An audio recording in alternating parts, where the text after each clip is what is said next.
Hello guys and welcome to the world of WWE. Sorry if this is that alright? Yeah, that should be.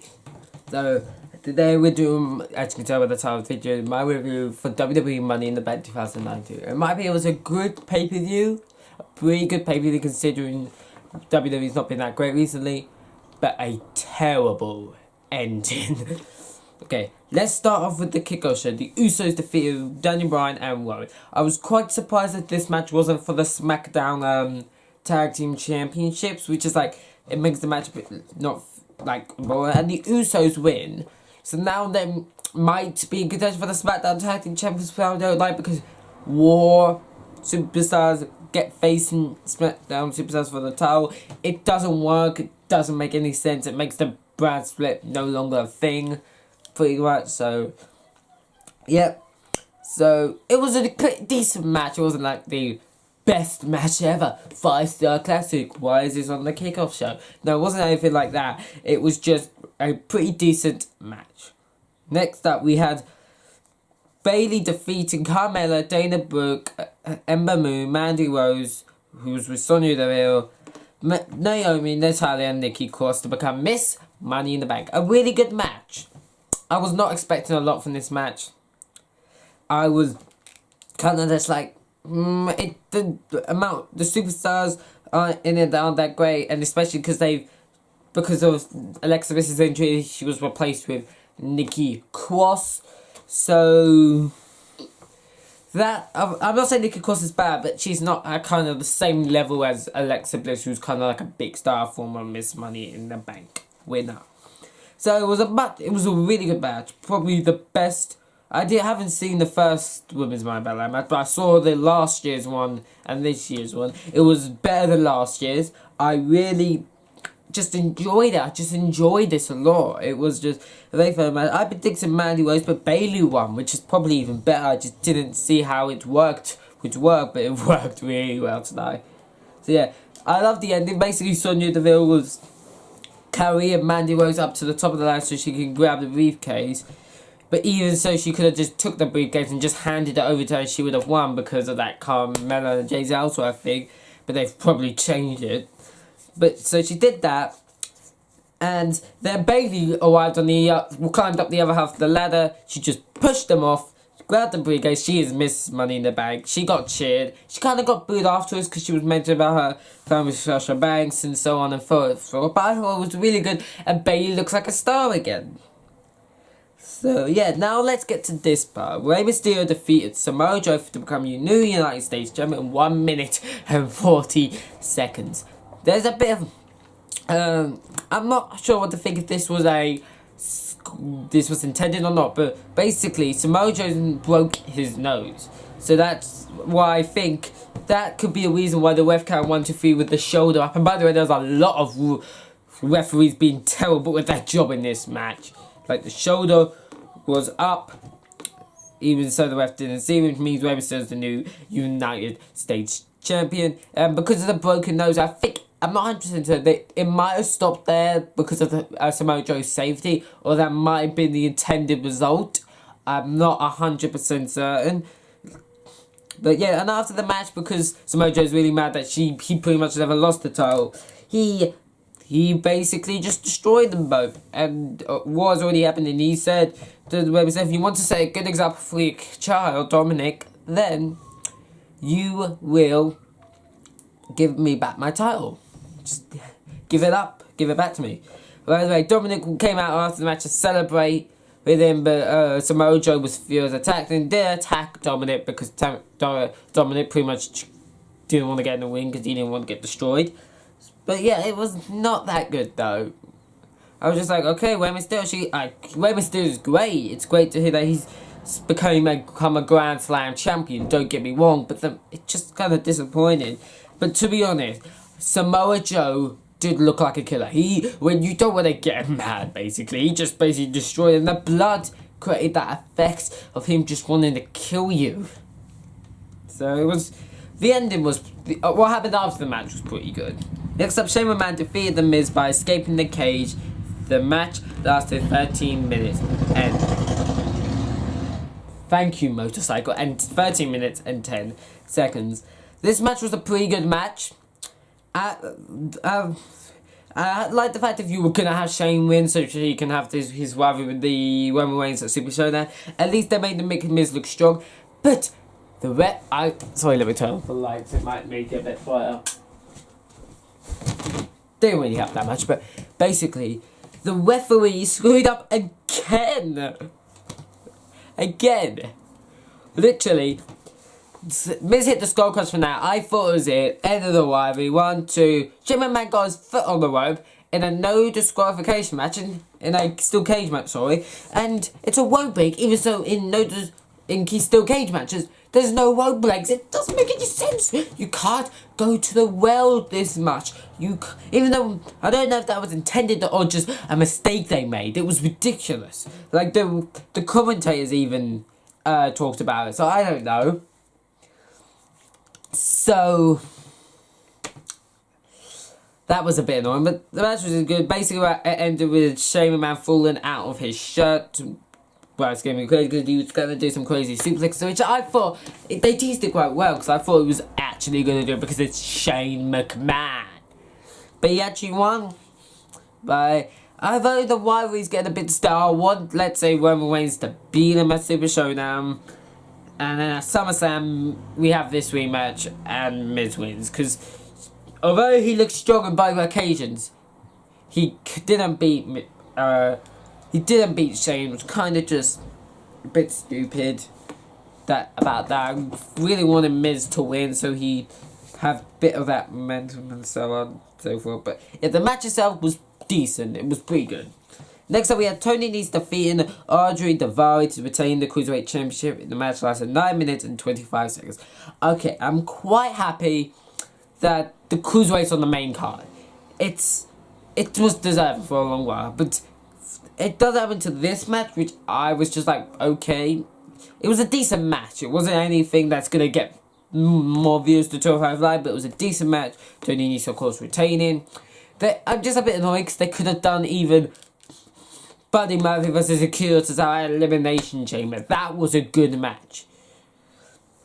So compared to the other main card matches that we've had for Cruiserweight Championship in recent memory, like Cedric Alexander versus Kalisto for the title, which was a pretty good match. We had Buddy Murphy versus Mustafa Ali. So I'm happy that this is a main show, that they've got a wide spotlight. Hope it continues. We get a big there on the main card for the Saudi show, WWE Super Showdown. But yeah, it was a decent match. Wasn't great. I don't think it's gonna get any more people to watch 205 Live. But yeah, it was pretty good. Next up, Becky Lynch defeated Lacey Evans by submission to retain her Raw Women's Championship. The match lasted 8 minutes and 40 seconds.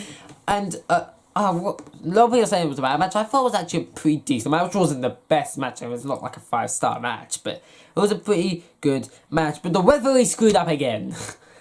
Basically, there was a roll-up, but for some reason, Lacey Evans rolled up Becky Lynch. For some reason, the referee didn't count. He just went around in circles around it. I don't know if they were trying to do the thing where he was checking if both shoulders on the ground, but it looked quite obvious. You should have started counting.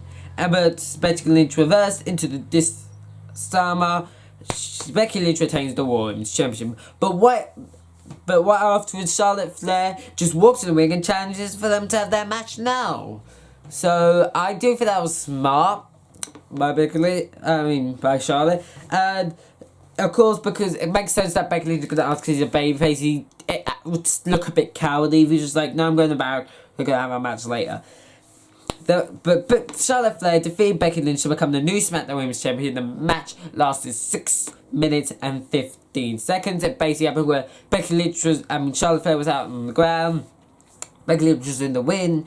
But Lacey Evans come back and hits Becky Lynch with a women's right, which is not the best finisher, but it's alright. I mean, it suits her character a bit. I quite like her. So, which basically, after that, it was a big boot or whatever. So, this kind of does make Becky Lynch look strong, which I appreciate if you're going to have her lose both titles. She had to have a match with with Lacey Evans, and right after the match, faced Charlotte Flair, which already puts you in a disadvantage. And even then, you could have still won if Lacey Evans hadn't hit her finisher on you. So it does, and it does make you look stronger. Because after Lacey Evans hit the women's right on Becky Lynch, Charlotte Flair connected with a big boot for the 1-2-3, the win. And then Becky Lynch started attacking Lacey Evans, but then the two heels started beating up Becky Lynch. They're kind of just because they're heels. Then this is where the show really got good. Out comes Bayley.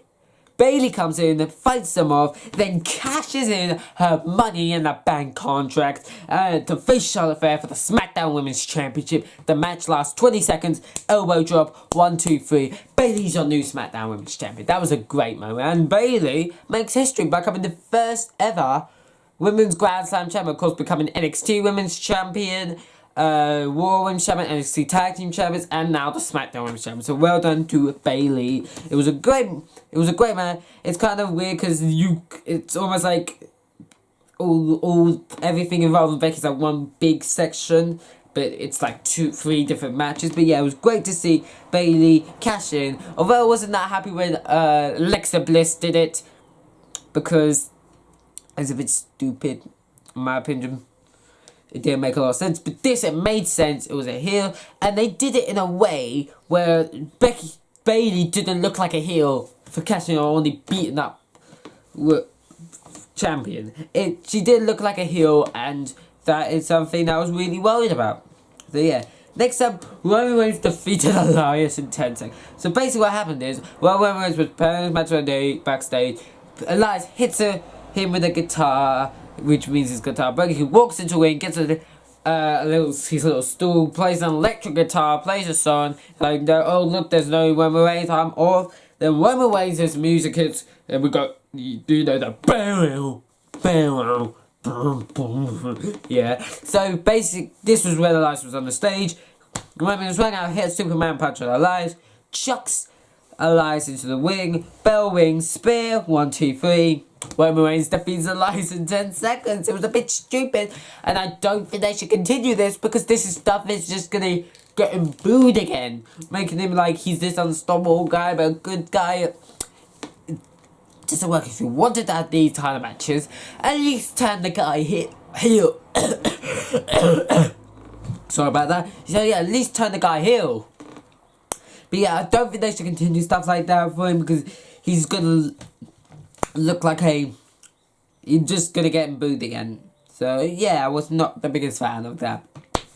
Next up, Seth Rollins successfully defending the Universal Championship against AJ Styles. The match lasted 19 minutes, 45 seconds, and the match was amazing. I think, yeah, that was the longest match in the entire card. The first, 6 to 7 minutes were the best, but when it really kicked me in the air. It was such a good match, and I was quite worried because the rivalry wasn't that good, even though it was a dream match. But yeah, the match was great. That curb stomp reversed into a Styles clash. Man. So, it was a great match. Seth Rollins retains the Universal Championship. AJ Styles and V. I was kind of annoyed that they didn't continue to have like a heel turn or whatever, but they show respect. But it was still great, man. There was respect shown at the end, so yeah. Next up, we had Lars Sullivan beating up Lucha House Party. I was really baffled at the start of this because basically all of a sudden we hear the Lucha House Party's music and the following contest is a 6-man tag team match. And I was like, what the freak? Why? If you're gonna do this, put this on the kickoff show. But instead they had